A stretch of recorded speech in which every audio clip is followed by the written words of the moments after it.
President Bola Ahmed Tinubu's scorecard in the management of Nigeria's oil and gas resources in the first year of his administration is squarely under the spotlight, following a period of unprecedented chaos, especially in the downstream sector. The president's decision to remove subsidy on petrol, apparently without provision for adequate safety nets for millions of citizens living under the poverty line, has proven to be a game changer in reverse for small businesses across the country, which are considered the very heartbeat of every functional economy. For further appraisal of President Tinubu's performance in this critical sector over the past 1 year, we're now being joined by Chuks, Emeka, an oil and gas consultant. It's good to have you on the morning show. Good morning, nice to have you too. Thank you so much for being here. I mean, today is May 26th, so just 3 more days to us, I guess, celebrating the president's 1 year in office. Just a couple of days ago, the Minister of State for Petroleum Resources announced a $16.6 billion in new investments in the oil and gas sector over the past year. But some would say that, especially following that decision to remove fuel subsidy, which really, I guess, pushed Nigerians into a state of turmoil and chaos, and we saw that affect transportation and, of course, even food inflation and a lot of things like that. How would you appraise the president's, or what would you score the president when we look at the oil and gas sector and how he has handled it in the past 1 year?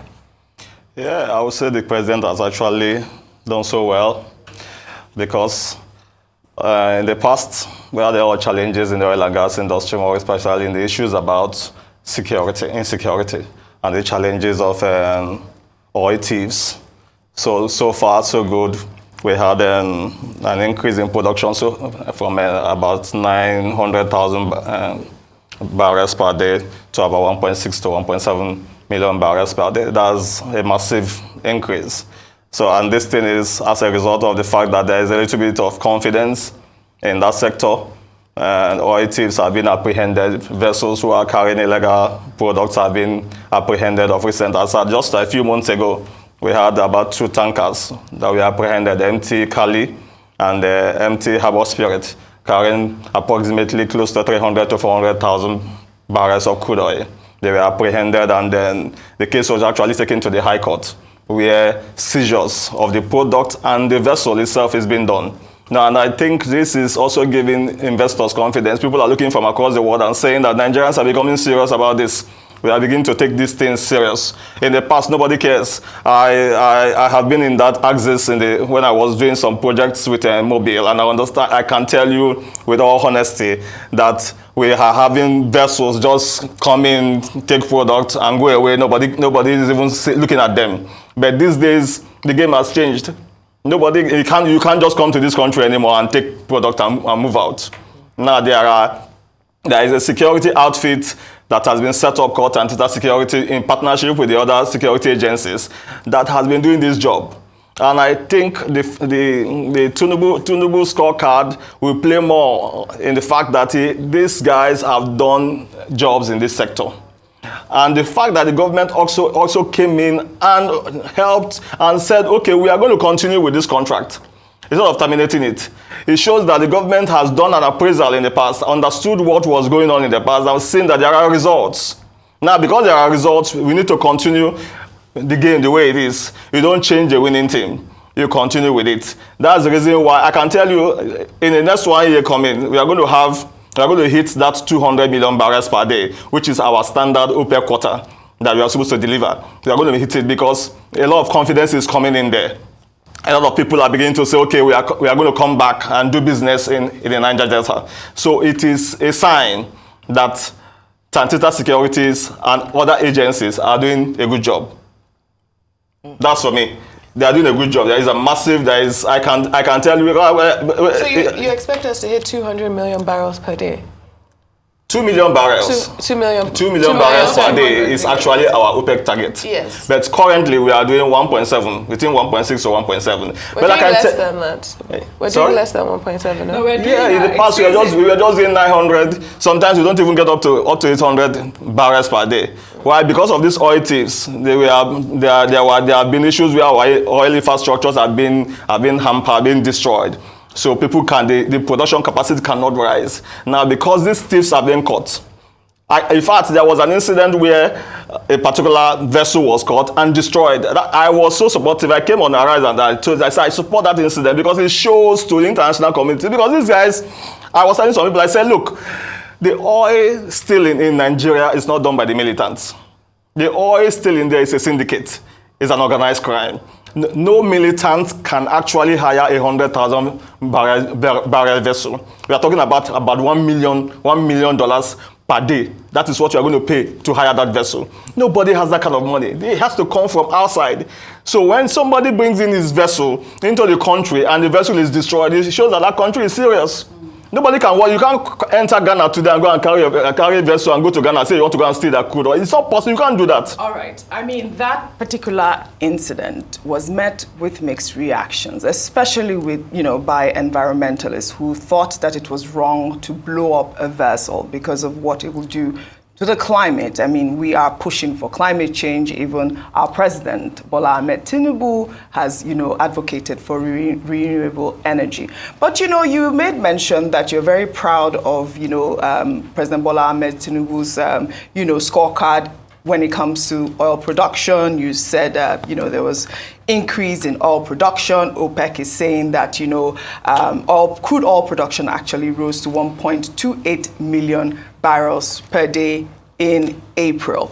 We've heard you, but that's about the only thing that you have highlighted here. I'd love for you to just really tell us more in terms of what you are proud of on his scorecard. Yeah, in the oil and gas sector, I can say the president has done so well. One more thing I will say is that investors are coming now. Investors are coming in. In the past, a lot of people we had a lot of IOCs leaving because of the insecurity there. But today I can tell you, a few investors are beginning to say, okay, I think we need to come back. $6 billion to Angola just a couple of days ago with, Total Energies, for example. So when you say a lot of investors are coming, that's a bit iffy, don't you think? When I say investors, I'm talking about the oil and gas investors. Okay. Oil and gas investors are coming in now. I can tell you, I don't want to be able to mention some things. In fact, in the Qatar oil and gas businesses, all of them are beginning to say, okay, let's come to Nigeria and do business. Why? Because they are seeing that we are beginning to plug the loopholes that we have in this sector. The oil and gas sector in Nigeria is very key. It's very dynamic. A lot of people need to, the government has beginning to do what they need to do. Not like when they were just leaving everything in the hands of IOCs alone. Now they are beginning to do what they need to do. They are beginning to address the challenges that are there. Now, the truth there is, I said everywhere, is that the people in the international, the people outside, they make communications with the people inside to ask what is the situation of things here. Now, when they tell them, yeah, this place is fine, it's good to do business, it's not just about going outside to go and look for investors. Also, the investors also talk to the people here. And they find out what is the business terrain here. And they say, yeah, the business terrain is okay. You can do business. That's how researches are being done to bring in investors into this country. And I can tell you, in the oil and gas industry, you can see there's expansion now. Currently, there is the Bunga field and the Kwaibo and the Oso field are beginning to produce, unlike before, where there are challenges. But now they are producing. The Bunga field is producing 130,000 barrels per day. All right, some Nigerians will disagree with you in terms of some of the claims that you have made here, especially in terms of security. I mean, only recently we had the issue in Delta State, in Okoma, and there were allegations being made that it had to do with oil theft, and our soldiers were killed. But I'd like to ask you in terms of revamping our oil assets that we have here in Nigeria, what efforts have been made towards that? Because I mean, that will be part of reasons why crude oil production would increase. It would help as well. What efforts have been made? Okay, I don't want to talk about the Okwama matter. I want to stay with the issues about the revamping of the oil and gas sector. Absolutely. Now, because the issues about the pipelines have been The surveillance there is now very critical. A lot of people, the Tantita is doing proper surveillance in that area. Now, you can understand that in the past, nobody is looking after these pipelines. There is no security in the pipelines. And now there are security in the pipelines. We put the Tantita security and other security agencies, like the Navy and the rest of that, begin to monitor what is going on in that axis. I've been to the creek. It's a very, very dynamic area. It's a it's an area where if you don't understand what you are doing there, you won't even know what to do. If you don't know that axis, well, you don't even know what to do. That's why when somebody was telling me some times ago that we need to deploy technology, I said, technology where? Technology in the creek. How will you do it? You need people who understand that axis to be able to work there. So the fact that these pipelines are being monitored and there is low damage on the pipeline is also helping to increase productivity.